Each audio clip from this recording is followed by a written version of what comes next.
এবার ইসরায়েলের গভীরে হামলা চালিয়েছে ইয়েমেনে হুতি বিদ্রোহীরা।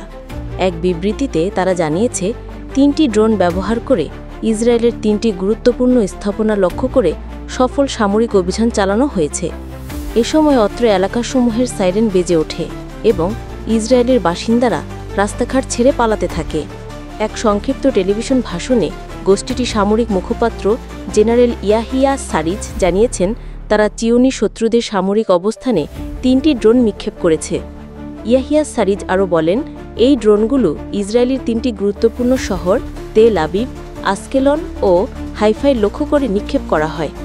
এর কিছুক্ষণ পরেই গাজার নিকটবর্তী ফোনে নেটজালিম এলাকায় ও মিশর সীমান্তে সতর্কতা সাইরেন বাজতে শোনা যায়। ইসরায়েলি সামরিক বাহিনীর পক্ষ থেকে জানানো হয়, তারা অতীতে ছোড়া একটি ড্রোন গুলি করে ভূপাতিত করেছে।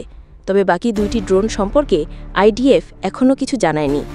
হুতিরা চলমান গাজা যুদ্ধের শুরু থেকেই ইসরায়েলের বিরুদ্ধে সামরিক অভিযানে সক্রিয় ভূমিকা রেখে আসছে, যেখানে সমগ্র আরব বিশ্ব গাজাবাসীর উপর ইসরায়েলের বর্বর নির্যাতন দেখেও নিশ্চুপ। সেখানে কেবলমাত্র সহজে ইয়েমেনের হুতিরা, বিশেষত তারা হুমকি দিয়ে বলেছেন, গাজায় ফিলিস্তিনিদের উপর আগ্রাসন চলতে থাকলে ইসরায়েল এবং তার মিত্রদের বিরুদ্ধে তারা আরও কঠোর এবং শক্তিশালী হামলা চালাবে। হুতিরা দাবি করে হামলায় নিরাপত্তা ব্যবস্থার জন্য এক নতুন চ্যালেঞ্জ হয়ে দেখা দিয়েছে, কারণ ইয়েমেন থেকে সরাসরি ইসরায়েলের অভ্যন্তরে ড্রোন পৌঁছানোর ঘটনা খুবই স্পর্শকাতর। তবে ইসরায়েলি সেনাবাহিনী এখনও পুরোপুরি নিশ্চিত নয় যে হুতিদের দাবি করা 3টি ড্রোনে লক্ষ্যবস্তুতে পৌঁছেছিল কিনা। বিবৃতিতে ইয়াহিয়া সারি জানান, গাজায় আমাদের জনগণের বিরুদ্ধে গণহত্যার বিষয়ে নীরবতা এই জাতির জন্য একটি কলঙ্ক। এর পরিণতি সব জাতি এবং সব দেশের জন্য ভয়াবহ হবে।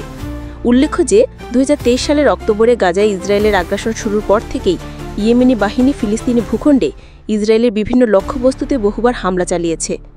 এছাড়া ইয়েমেনে ইসরায়েলি জাহাজ বা ইসরায়েলি বন্দরগামী জাহাজগুলোতেও নিয়মিত হামলা চালিয়ে আসছে। বর্তমানে বিশ্বে ইসরায়েলের জন্য সবচেয়ে বড় হুমকির নাম হুতি। আন্তর্জাতিক ডেস্ক, পি নিউজ টিভি।